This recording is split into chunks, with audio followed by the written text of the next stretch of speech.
Jeudi 12 mars 2020, fin de règne des preneurs d'otages à Toubourou dans la région de l'Adamawa. Mesdames, Messieurs, bonjour. Les titres de votre 13h.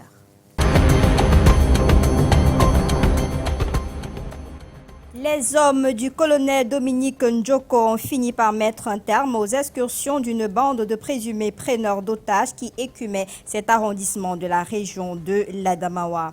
Le Conseil de sécurité à double intégrité territoriale des États, c'est la conclusion d'un conclave qui s'est tenu hier au siège du Conseil de sécurité.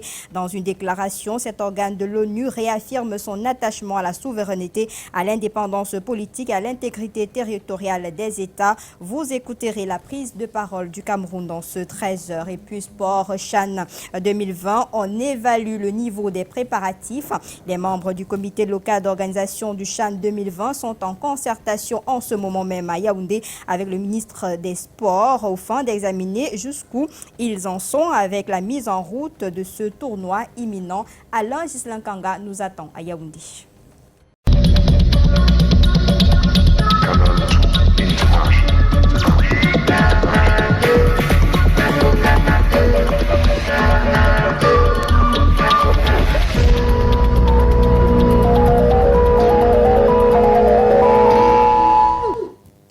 Les populations de Toubourou dans la région de l'Adamawa peuvent désormais dormir tranquilles. Des présumés preneurs d'otages viennent d'être neutralisés au cours d'une opération menée par les forces de défense sur le terrain. Des précisions avec Mireille Flore Defofotso et Abdulaziz Ndewa.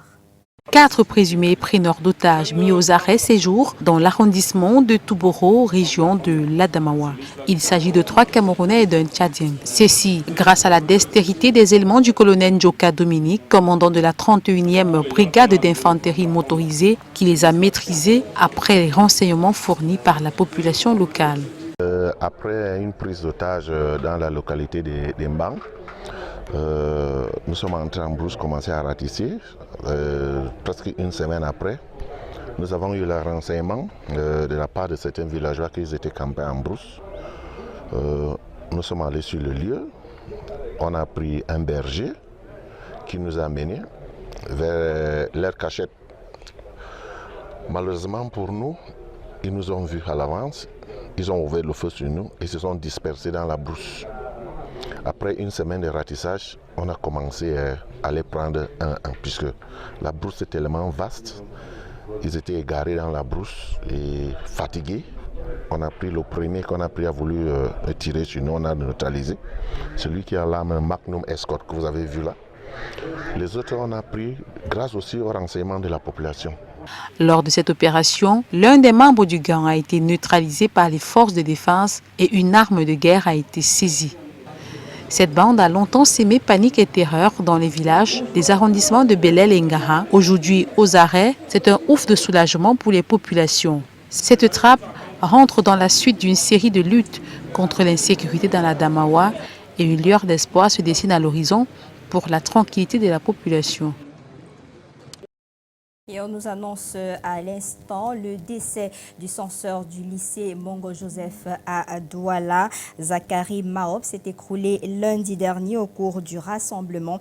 Il a été conduit à la garnison puis à l'hôpital général où il a rendu l'âme ce jour, ce qui a provoqué un choc au sein des élèves. Et il y a un instant, je vous propose une attitude du surveillant général rencontré par Guy Foto. M. Maop était un censeur, le censeur de Mongo. C'était lui qui était le père, l'encadreur, l'enseignant de tout le monde. Aujourd'hui, c'est comme si le monde nous est tombé dessus. Nous avons perdu un bambin. Que le Seigneur nous donne la force de pouvoir dépasser ça parce que nous sommes tous dépassés. Tous autant que nous sommes dépassés. Les enseignants dépassés, les élèves dépassés. On a vécu un phénomène. Je ne sais pas si certains, ça leur a fait avoir des idées, mais nous sommes perdus.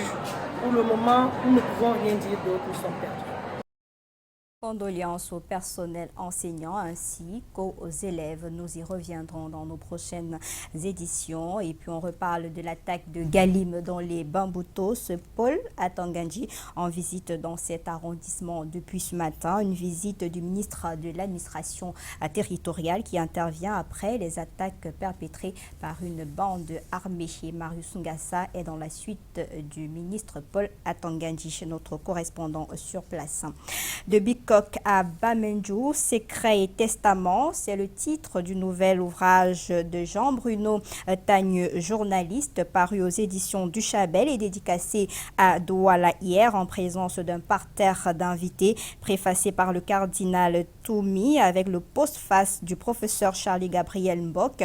L'ouvrage de 203 pages évoque en 7 chapitres le destin royal de Sa Majesté Jean Ramo Soukoudjou, fort des Bamenju dans la région de l'Ouest. Je vous suggère d'écouter un extrait de la prise de parole du monarque qui revient sur l'engagement politique des citoyens. C'était pendant la dédicace, extrait sélectionné par Patrick Christian d'abord.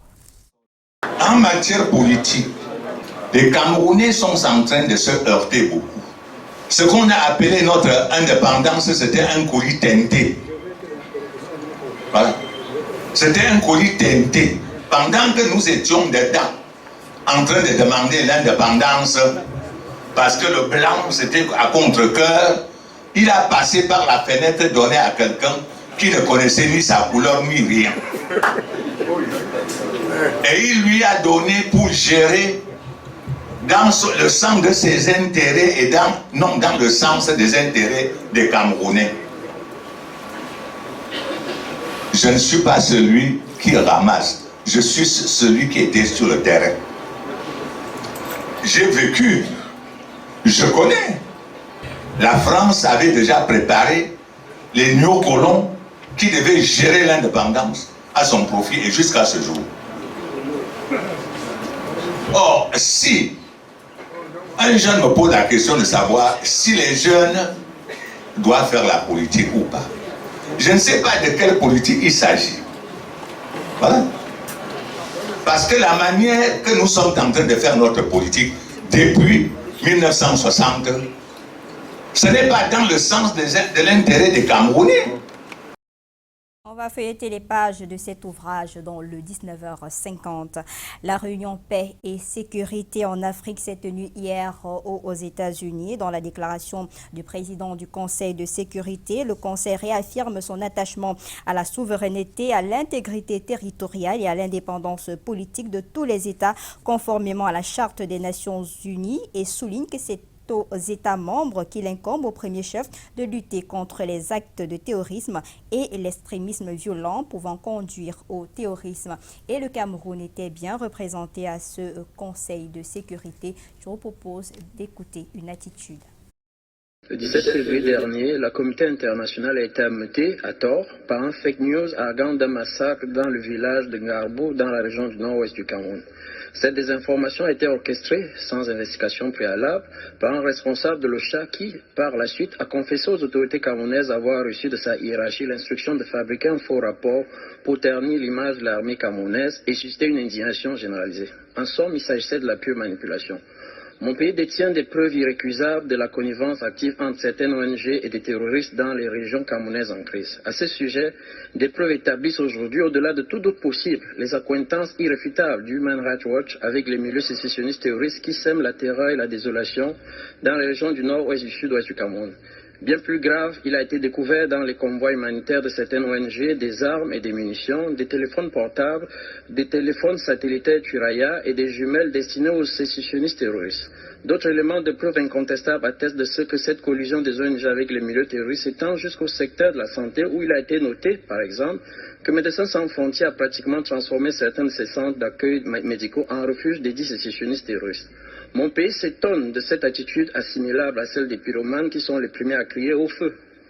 Ce comportement déplorable tend à sacraliser l'impression que l'on peut tranquillement piller, violer, incendier, kidnapper, mutiler, assassiner, défier l'autorité de l'État et des institutions républicaines dans la certitude d'une impunité pour leurs auteurs grâce à leur complicité avec des ONG prétendument humanitaires ou de défense des droits de l'homme. Le sécessionnisme, le terrorisme et la banalisation des logiques insurrectionnelles s'imposent comme des défis majeurs de ce XXIe siècle auxquels sont confrontés l'immense majorité des États membres de l'ONU. Le Cameroun n'y échappe pas. Et pendant ce temps, le monde entier est en proie à une pandémie, le coronavirus. Le ministre français de la Santé annonce que tous les rassemblements de plus de 1000 personnes sont interdits sur l'ensemble du triangle national jusqu'au 15 mai 2020. Par conséquent, le concert de l'artiste musicienne camerounaise Lady Ponce, initialement prévu le 12 avril, est reporté au 24 mai 2020. Et selon le comité d'organisation de ce spectacle de Lady Ponce à l'Olympia, la billetterie reste ouverte et les préparations vont bon train. Et face à la propagation du Covid-19 déclarée comme pandémie depuis hier par l'Organisation mondiale de la santé, les pays de la zone CEMAC sont réunis à Douala dans l'objectif d'adopter un plan sous-régional de prévention et de riposte. Des propositions ont été faites dans l'objectif d'un plan concerté de prise des mesures utiles et nécessaires visant à barrer la route à ce coronavirus. Le ministre de la Santé du Cameroun prend part donc à cette importante réunion. On va tenter de retrouver sur place notre envoyé spécial, Robert Charlitoc. Bonjour. Bonjour Lil Pidjouf. Face à la propagation de la pandémie coronavirus, l'adoption ce jour d'un plan sous-régional de prévention et de riposte face à cette pandémie du Covid-19 est un impératif pour les pays membres de la zone CEMAC. À cet effet, depuis ce matin, sont réunis ici à l'hôtel La Falaise les ministres en charge de la santé des pays de la zone CEMAC. Il faut dire qu'avant la rencontre de ces ministres, à travers l'agence d'exécution des organisations de coordination pour la lutte contre les endémies en Afrique centrale, l'OCEAC, a entrepris un nombre d'actions parmi lesquelles l'organisation des ateliers. Au cours de ces ateliers, les experts ont soulevé le renforcement de la prévention de préparation à la riposte de l'épidémie Covid-19 dans les pays membres de la CEMAC.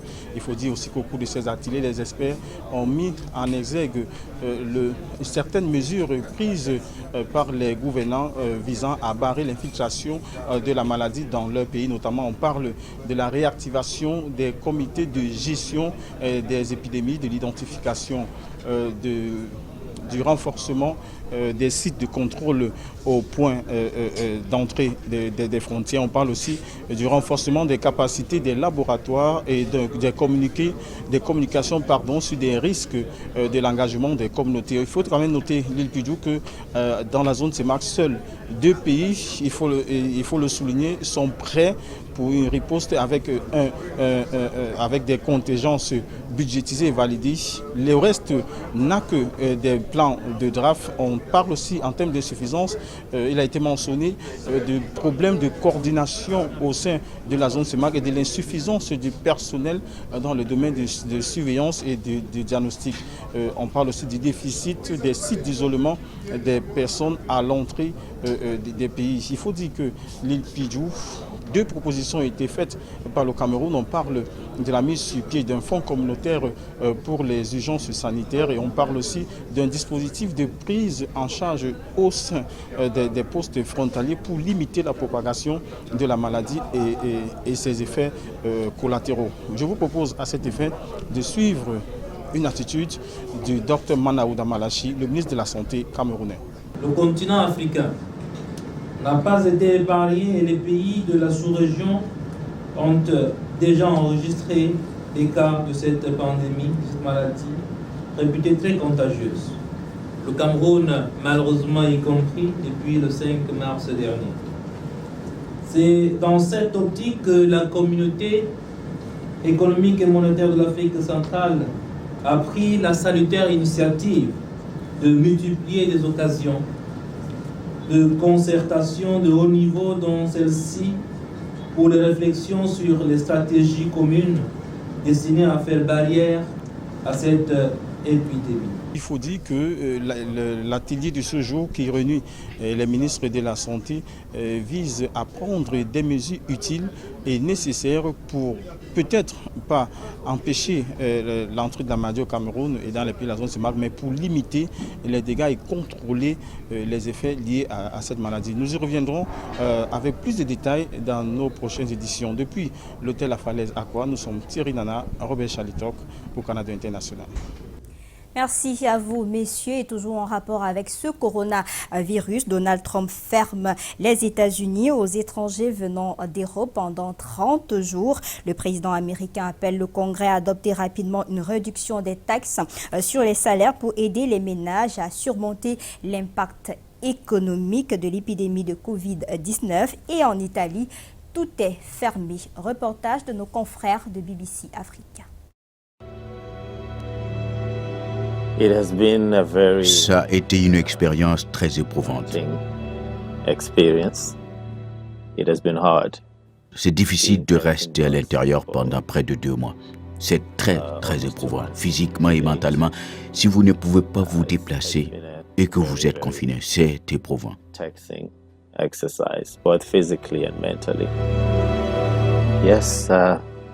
Oui, j'ai hâte de rentrer à la maison. J'attends ce moment avec impatience et l'attente nous tue. Tout le monde parle de faire ses valises et d'être prêt à recevoir un appel chez nous. Un appel qui nous dit « Soyez prêts, nous arrivons, nous sommes en route ». On est tous enthousiastes. On a tous hâte d'être à la maison. On est confinés depuis si longtemps, savez-vous. Cela a été incroyablement difficile pour tout le monde. Le simple fait d'être dehors à la maison, d'être au soleil. Savez-vous, il fait froid ici, c'est encore l'hiver. Donc le simple fait d'être au soleil, on a hâte d'être sous le soleil, sous le beau soleil africain. En ce qui concerne les personnes qui pensent que nous allons les infecter en rentrant à la maison, eh bien, je pense qu'elles ont besoin d'un petit réveil.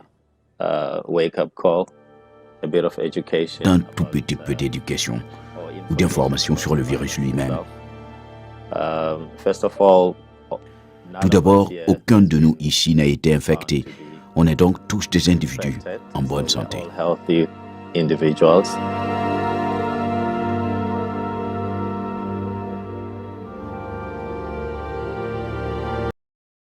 Et cette pandémie, il faut le dire, a fait naître le sentiment anti-chinois qui se propage aussi rapidement que le coronavirus. Une fois de plus, nos confrères de BBC Afrique. C'est une vidéo choquante qui a circulé sur les réseaux sociaux au Kenya. Un clip de 30 secondes seulement qui a provoqué la colère dans le pays. On y voit 2 ressortissants chinois maltraités par des Kenyans dans un bidonville de la capitale. Des travailleurs chinois ont été chassés de certains chantiers de construction et pas plus tard que la semaine dernière, ils ont été menacés d'expulsion, tandis que d'autres ont déclaré à la BBC que des chauffeurs de taxi annulaient leurs commandes ou refusaient de les prendre à bord.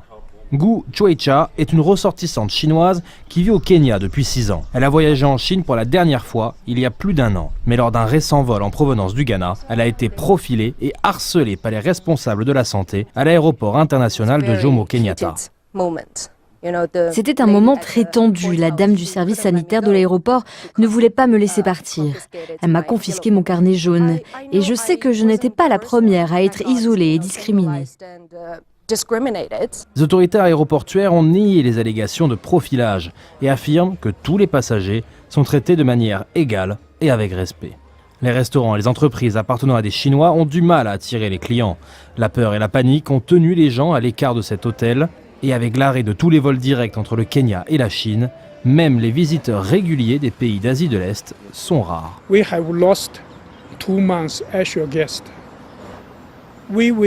Nous avons perdu 2 mois de clients réels. Nous avons perdu des clients européens et américains. Le dernier mois, pour l'industrie hôtelière, a été très difficile. Une grande partie de cette peur et de cette panique a été provoquée par la désinformation et les discours de haine propagés sur les réseaux sociaux. Au cours de cette manifestation, nous avons entendu des insultes raciales contre les Chinois. Le gouvernement kényan et l'ambassade de Chine au Kenya ont tous deux mis le public en garde contre le harcèlement ou le ciblage des ressortissants chinois. S'il vous plaît, les Kenyans, soyons amicaux, prenons soin des gens. Nous devrions tous être sympathiques.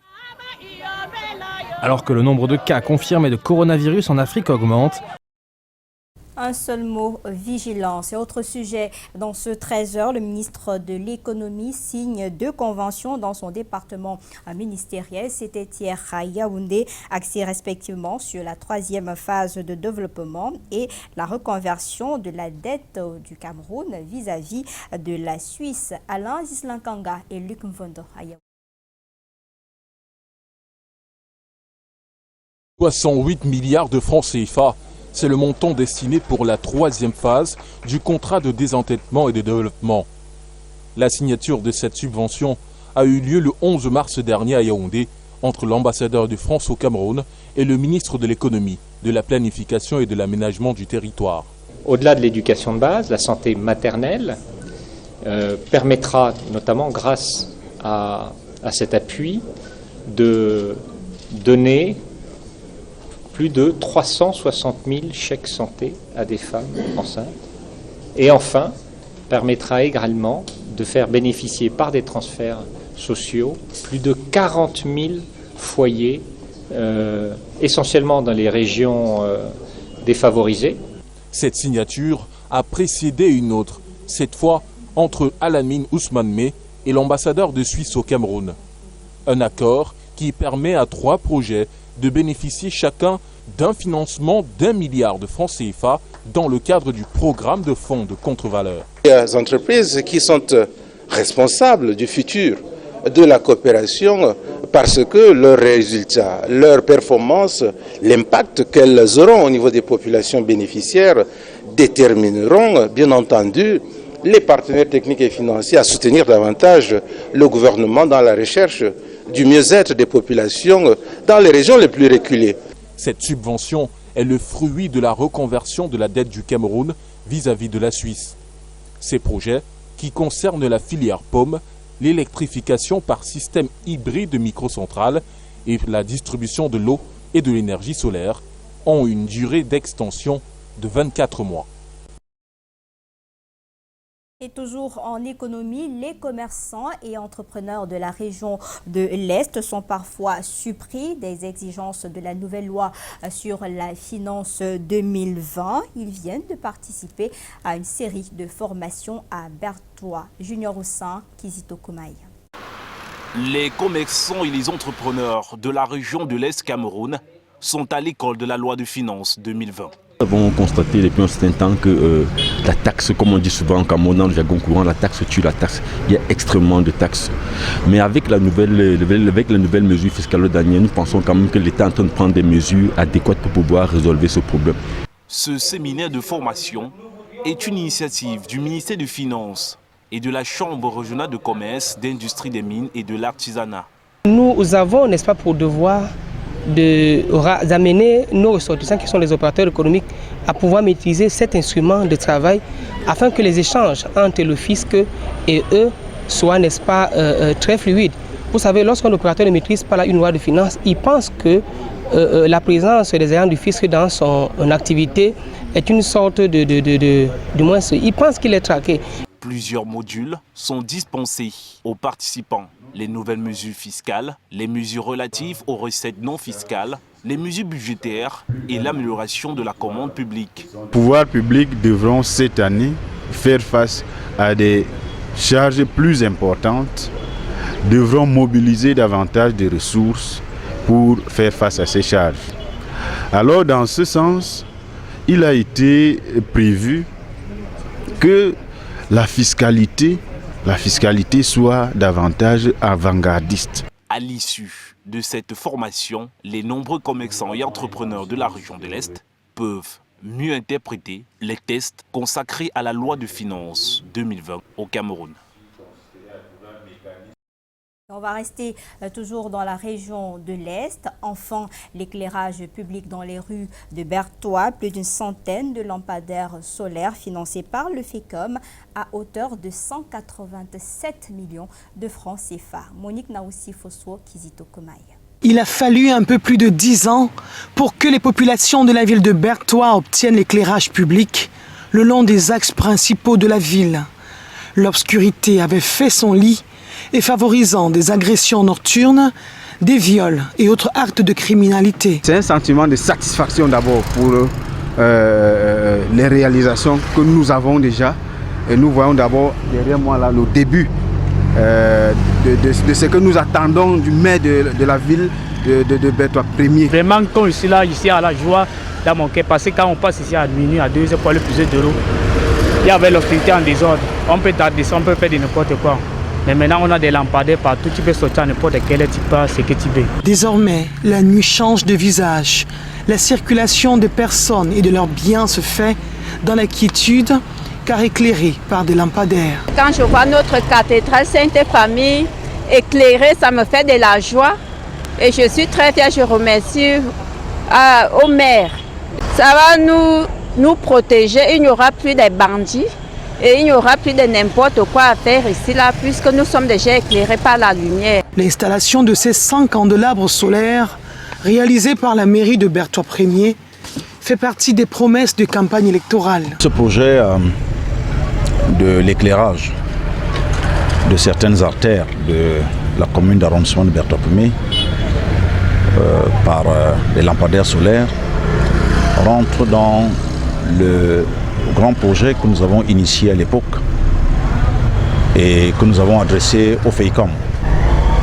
À ce propos, le FEICOM, l'année dernière, en 2019, nous a donc accordé pour la première phase un financement pour assurer l'éclairage de certaines artères. Désormais, les regards sont tournés vers les communes de Bertoua 2e et Mandjou qui souffrent elles aussi d'absence d'éclairage public.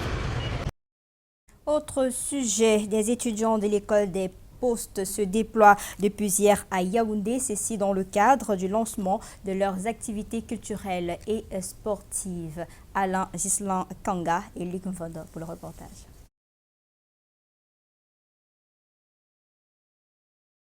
Ils ont donné à voir à l'école des postes à Yaoundé. Les étudiants se sont déployés dans l'enceinte de l'établissement à l'occasion d'une journée culturelle et sportive mercredi dernier. Plusieurs activités ont marqué cette journée avec des prestations scéniques, les parades des différents clubs et un concours de Miss Master, au grand bonheur du directeur de l'école. Le club Santé Croix-Rouge, débrouillez-vous à nous mettre en santé. Club électronique et circuit embarqué, faites quelque chose pour la robotique. Alors, il y a quel club encore que j'ai oublié? Club gastronomique, faites quelque chose pour qu'on mange bien. Je suis heureux de voir que le club choral est de retour. Restez-y. L'innovation et le génie des étudiants étaient au rendez-vous. Des nombreux étudiants ont montré leur savoir-faire dans divers domaines. Le message que je leur passerai, ce serait d'abord un message d'encouragement. Tel que le directeur de l'institution l'a dit tantôt, c'est qu'il faut les amener à travailler davantage, parce que c'est dans le travail qu'on va retrouver la réussite. Le seul message qu'on va leur lancer, c'est de continuer dans la même dynamique, c'est de continuer à travailler dur. La journée culturelle et sportive a été couronnée par une belle rencontre de football. Et puisqu'on parle de football, on va immédiatement aller en sport. Le ministre des Sports et de l'Éducation physique préside depuis ce matin à Yaoundé une réunion avec les responsables des commissions centrales du comité local d'organisation du championnat d'Afrique des Nations 2020. Il est question d'évaluer le niveau des préparatifs et sur place se trouve Alain Ghislain Kanga. Bonjour.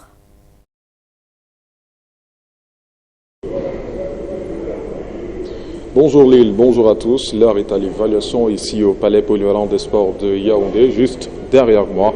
Les responsables des commissions centrales et les présidents et coordonnateurs des comités du site du championnat d'Afrique des Nations 2020 sont réunis en ce moment.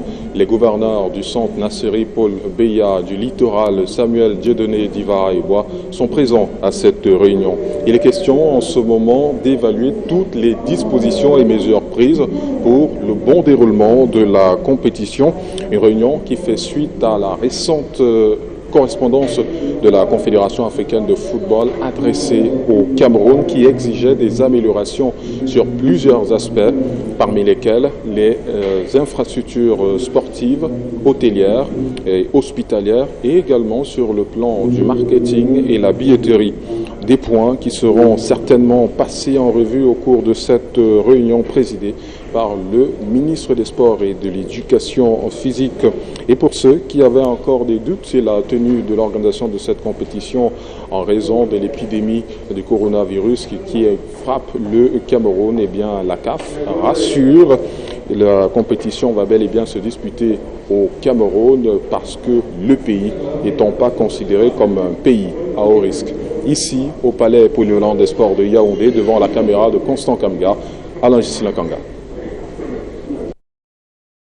Autre suite, messieurs, s'agissant toujours du Chant Total Cameroun 2020, une visite d'inspection de la commission médicale de la CAF est prévue au Cameroun les 14 et 15 mars prochains. Cette mission va évaluer l'ensemble des mesures préventives prises par le comité local d'organisation. Et comme vous l'avez si bien dit Alain Gisela Kanga, la compétition est maintenue aux dates prévues du 4 au 25 avril 2020.